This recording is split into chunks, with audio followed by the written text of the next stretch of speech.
Hello friends, एक बार फिर से आपका बहुत बहुत स्वागत है हमारे यूट्यूब चैनल एग्रीसार विद वीसी पर। तो फ्रेंड्स, आज मैं आप लोगों के लिए renewable energy and green technology 2025 के पेपर का सलूशन लेकर आ चुका हूं। तो चलिए फ्रेंड्स, स्टार्ट करते हैं वीडियो को। तो मेरा जो क्वेश्चन बुकलेट सीरीज़ है ये सी है, आप अपने अकॉर्डिंग मिलान कर लीजिएगा।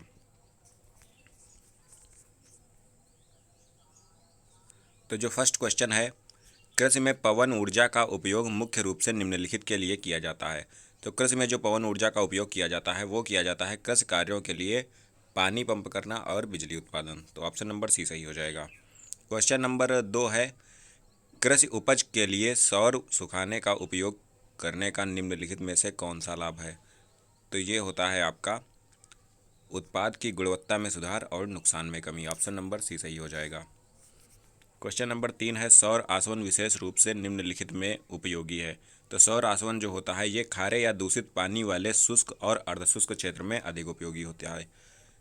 तो ऑप्शन नंबर बी सही हो जाएगा।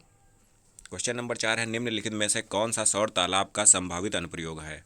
तो सौर तालाब का जो संभावित अनुप्रयोग है वो है विभिन्न अनुप्रयोगों के लिए कम ग्रेड गर्मी प्रदान करना। तो ऑप्शन नंबर बी सही हो जाएगा। क्वेश्चन नंबर 5 है, जल शोधन के लिए सौर आसवन के पीछे मुख्य सिद्धांत है। तो जल शोधन के लिए जो सौर आसवन के पीछे मुख्य सिद्धांत है वो है सौर ऊर्जा द्वारा संचालित वाष्पीकरण और संघनन। ऑप्शन नंबर सी सही हो जाएगा। क्वेश्चन नंबर 6 है, कृषि में सौर सुखाने का उपयोग निम्नलिखित के लिए किया जाता है। तो कृषि में जो सौर सुखाने का उपयोग होता है ये नमी को हटाकर कृषि उपज को संरक्षित करने के लिए किया जाता है। ऑप्शन नंबर बी सही हो जाएगा।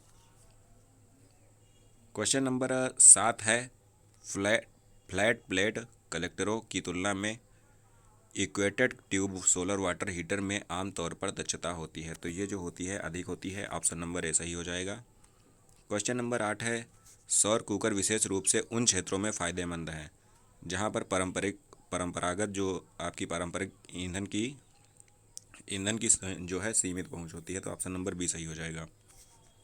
क्वेश्चन नंबर 9 है, सौर जल हीटर की दक्षता निम्नलिखित कारकों पर निर्भर करती है। तो सौर जल हीटर की जो दक्षता होती है आपकी ये सौर विकिरण की तीव्रता और कलेक्टर के प्रकार पर निर्भर करती है। ऑप्शन नंबर बी सही हो जाएगा। क्वेश्चन नंबर 10 है, सौर जल हीटर सौर ऊर्जा का उपयोग निम्नलिखित कार्यों के लिए करता है। तो ये जो है सौर विकिरण का उपयोग करके सीधे पानी को गर्म कर देता है। ऑप्शन नंबर बी सही हो जाएगा। क्वेश्चन नंबर 11 है, सौर ट्रैकर्स का उपयोग निम्नलिखित के लिए किया जाता है। तो सौर ट्रैकर्स का जो आपका उपयोग किया जाता है ये सूर्य की गति का अनुसरण करने के लिए सौर पैनलों को उन्मुख करता है। तो ऑप्शन नंबर सी सही हो जाएगा। क्वेश्चन नंबर 12 है, फोटोवोल्टिक प्रणाली में कई सौर सेल एक साथ मिलकर निम्नलिखित बनाते हैं। तो ये जो है आपका सौर मॉड्यूल या पैनल बनाते हैं। ऑप्शन नंबर बी सही हो जाएगा। क्वेश्चन नंबर 13 है, सौर संग्राहक की दक्षता निम्नलिखित कारकों से प्रभावित होती है। तो ये आपकी सौर विकिरण की तीव्रता और संग्राहक की डिजाइन से प्रभावित होती है। ऑप्शन नंबर सी सही हो जाएगा। क्वेश्चन नंबर 14 है, निम्नलिखित में सौर ऊर्जा का उपयोग का मुख्य लाभ निम्नलिखित में से कौन सा है। तो इसका जो मुख्य लाभ होता है वो जीवाश्म ईंधन की निर्भरता में कमी लाना है। तो ऑप्शन नंबर सी हो जाएगा। क्वेश्चन नंबर 15 है, सौर ऊर्जा का उपयोग कृषि में निम्नलिखित के लिए किया जाता है। तो सौर ऊर्जा का जो प्रयोग कृषि में किया जाता है ये सिंचाई, सुखाने, हीटिंग और बिजली के उत्पादन के लिए किया जाता है। ऑप्शन नंबर सी सही हो जाएगा। क्वेश्चन नंबर 16 है, फोटोवॉल्विक सेल सूर्य के प्रकाश को सीधे रूप में परिवर्तित करते हैं। तो ये जो है सीधे इलेक्ट्रिसिटी के रूप में परिवर्तित कर देते हैं। ऑप्शन नंबर डी सही हो जाएगा। क्वेश्चन नंबर 17 है, संकेंद्रित सौर संग्राहक दर्पण या लेंस का उपयोग करते हैं। तो ये करते हैं सूर्य के प्रकाश को एक छोटे रिसीवर पर केंद्रित करने के लिए। ऑप्शन नंबर बी सही हो जाएगा। क्वेश्चन नंबर 18 है, फ्लैट प्लेट कलेक्टरों का उपयोग आमतौर पर निम्नलिखित के लिए किया जाता है। तो इसका जो उपयोग किया जाता है सौर जल आसवन के लिए किया जाता है। ऑप्शन नंबर सी सही हो जाएगा। क्वेश्चन नंबर 19 है, सौर संग्राहक ऐसे उपकरण हैं जिनका उपयोग निम्नलिखित के लिए किया जाता है। तो सौर संग्राहक जो होते हैं उनका उपयोग सौर विकिरण को पकड़ना और उसे ऊष्मा या बिजली का में परिवर्तित करने के लिए किया जाता है। ऑप्शन नंबर सी करेक्ट हो जाएगा। क्वेश्चन नंबर 20 है, सौर ऊर्जा एक किसका रूप है। तो ये सौर ऊर्जा जो आपका है ये विकिरण ऊर्जा का रूप है। ऑप्शन नंबर सी सही हो जाएगा। क्वेश्चन नंबर 21 है, अवायवीय पाचन बायोगैस उत्पादन की प्रक्रिया की इसकी अनुपस्थिति में होती है? तो ये जो होती है ऑक्सीजन की अनुपस्थिति में होती है। ऑप्शन नंबर सी सही हो जाएगा। क्वेश्चन नंबर 22 है, कृषि में ईंधन के रूप में बायो अल्कोहल का उपयोग करने से निम्नलिखित में से कौन सा संभावित लाभ है? तो ये आपका होता है ग्रीन हाउस जो आपकी गैसेज होती हैं इनके उत्सर्जन में कमी हो जाती है। ऑप्शन नंबर बी सही हो जाएगा इसका। क्वेश्चन नंबर 23 है, जैव तेल को परिवहन ईंधन के रूप में उपयोग करने से पहले अक्सर अपग्रेड करने की आवश्यकता होती है, क्योंकि ये जो है उच्च चिपचिपापन और अम्लता होती है इसमें। तो ज़्यादा चिपचिपापन होता है और अम्लता होती है, इसकी वजह से जो है पहले अपग्रेड करने की आवश्यकता होती है। तो ऑप्शन नंबर ए सही हो जाएगा। क्वेश्चन नंबर 24 है, बायोडीजल की सीटन संख्या किसकी सूचक है? तो सीटन संख्या जो होती है ये आपकी प्रज्वलन गुणवत्ता की सूचक होती है। क्वेश्चन ऑप्शन नंबर सी सही हो जाएगा। क्वेश्चन नंबर 25 है, बायोगैस का उपयोग निम्नलिखित के लिए किया जाता है? तो बायोगैस का जो आपका उपयोग होता है ये बिजली उत्पादन, हीटिंग और खाना बनाने में किया जाता है। तो ऑप्शन नंबर सी सही हो जाएगा इसका। क्वेश्चन नंबर 26 है, बायो एथेनॉल उत्पादन के लिए निम्नलिखित में से कौन सा एक सामान्य फीडस्टॉक है? तो जो बायो एथेनॉल के उत्पादन के लिए सामान्य फीडस्टॉक है ये आपका है मक्का और गन्ना जैसी युक्त फसलें। तो इसका ऑप्शन नंबर सी सही हो जाएगा। क्वेश्चन नंबर आपका 27 है, बायो ऑयल का इस्तेमाल सीधे तौर पर किया जा सकता है? तो बायो ऑयल जो होता है इसका जो इस्तेमाल होता है यह सीधे तौर से हीटिंग एप्लीकेशन के लिए किया जा सकता है। ऑप्शन नंबर बी हो जाएगा। क्वेश्चन नंबर 28 है, वनस्पतिक तेलों में से बायोडीजल बनाने की प्रक्रिया में उत्प्रेरक की उपस्थिति में उन्हें अल्कोहल के साथ प्रक्रिया कराना शामिल है। इस प्रक्रिया को कहा जाता है? तो इस प्रक्रिया को जो है आपका ट्रांस एस्टरीफिकेशन कहा जाता है। तो ऑप्शन नंबर सी सही हो जाएगा।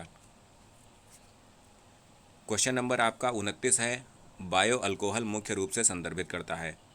तो बायो अल्कोहल जो आपका होता है ये आपका बायो एथेनॉल और बायो मेथेनॉल को संदर्भित करता है। तो इसका ऑप्शन नंबर बी सही हो जाएगा। क्वेश्चन नंबर 30 है, बायोगैस का मुख्य दहनशील घटक है? तो मुख्य दहनशील जो घटक है इसका ये मीथेन है। क्वेश्चन नंबर 31 है, कृषि में गैसीफायर से उत्पादित सिंथेटिक गैस का संभावित अनुप्रयोग निम्नलिखित में से कौन सा है? तो ये जो आपका है आंतरिक दहन इंजन के लिए ईंधन। ऑप्शन नंबर बी सही हो जाएगा।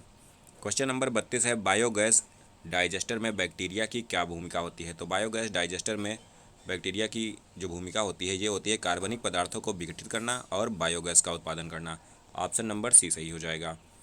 क्वेश्चन नंबर 33 है, बायोगैस संयंत्र की में अवायवीय पाचन प्रक्रिया मुख्य रूप से क्या उत्पन्न करती है?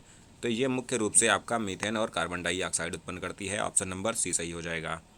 क्वेश्चन नंबर 34 है, किस प्रकार का गैसीफायर कम टार सामग्री के साथ अपेक्षाकृत स्वच्छ सिंथेटिक गैस का उत्पादन करने के लिए जाना जाता है?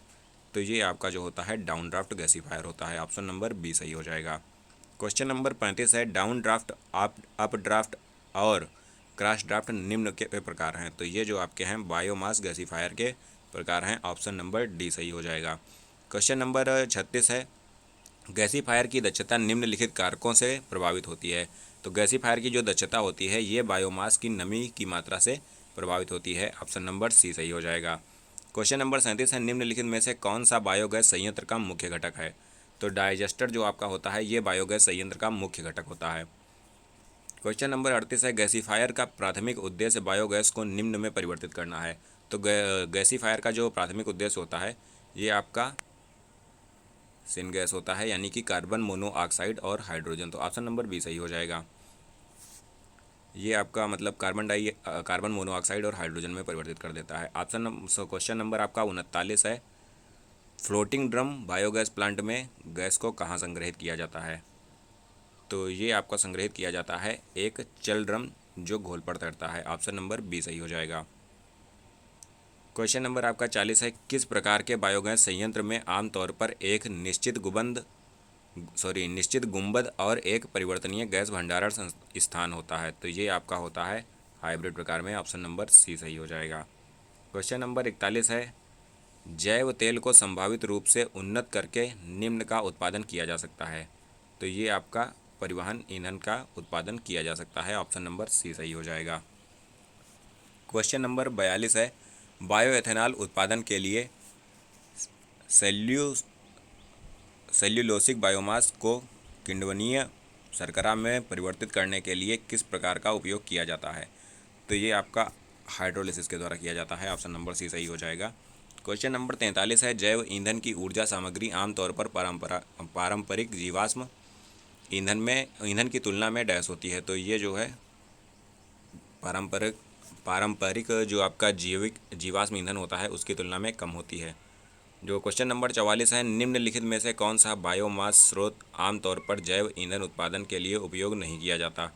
तो ये आपका ग्रेनाइट चट्टानें जो होती हैं ये उपयोग नहीं की जाती हैं। ऑप्शन नंबर डी सही हो जाएगा। क्वेश्चन नंबर 45 है, जैव ईंधन के दहन से आमतौर पर निम्नलिखित परिणाम होते हैं।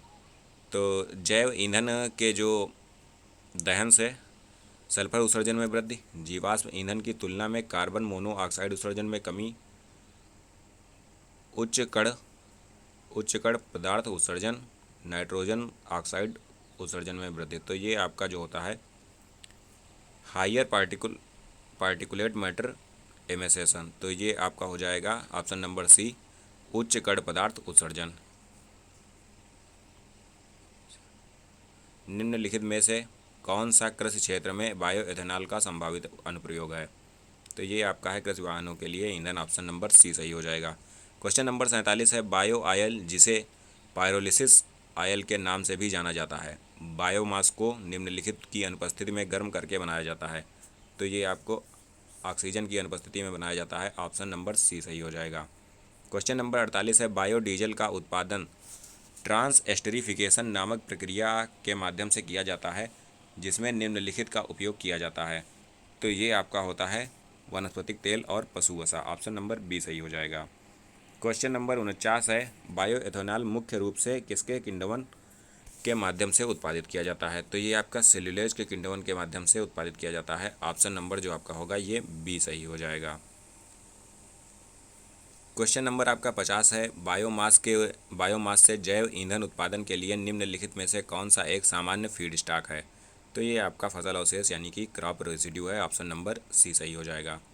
क्वेश्चन नंबर 51 है, कृषि क्षेत्र में जल विद्युत का मुख्य योगदान क्या है? तो जल विद्युत का जो मुख्य योगदान है ये है आपके सिंचाई के लिए जल प्रबंध करना। ऑप्शन नंबर बी सही हो जाएगा। क्वेश्चन नंबर 52 है, कृषि में नवीकरणीय ऊर्जा के स्रोतों का उपयोग करने का प्राथमिक लाभ निम्नलिखित में से कौन सा है? तो ये जो प्राथमिक लाभ होता है ये होता है ग्रीन हाउस गैस उत्सर्जन में कमी हो जाती है। तो ऑप्शन नंबर सी सही हो जाएगा।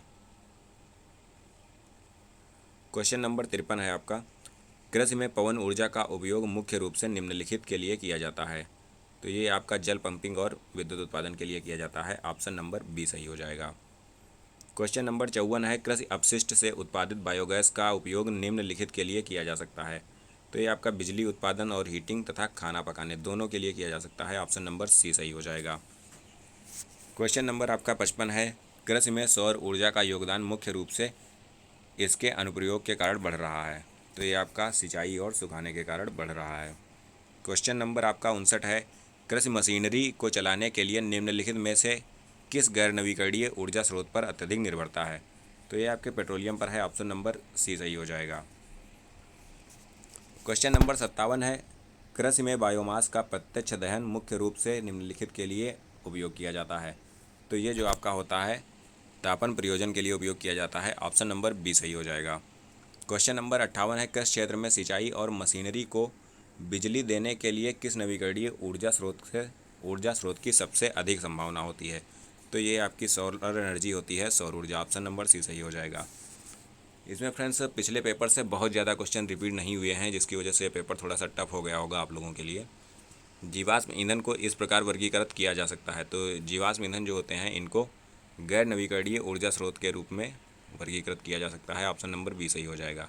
तो फ्रेंड्स वीडियो अगर आप लोगों को अच्छी लग रही हो तो वीडियो को लाइक शेयर एंड कमेंट कीजिएगा। एंड कमेंट में फ्रेंड्स हमको ये बताइएगा कि आप आज के एग्जाम में कितना स्कोर कर पाए हैं। क्वेश्चन नंबर 60 है, निम्नलिखित में से कौन सा नवीकरणीय ऊर्जा स्रोत है? तो नवीकरणीय ऊर्जा जो स्रोत है ये आपका सौर ऊर्जा है। ऑप्शन नंबर डी सही हो जाएगा। तो फ्रेंड्स चैनल को ज़रूर से सब्सक्राइब करके रख लीजिएगा क्योंकि आपको आगे आने वाले जो पेपर्स हैं उनके लिए काफ़ी इन्फॉर्मेटिव जो यहाँ पर कंटेंट देखने के लिए मिलेगा जिससे आप पढ़कर आराम से अच्छा स्कोर कर सकते हैं। तो चलिए फ्रेंड्स मिलते हैं नेक्स्ट वीडियो में।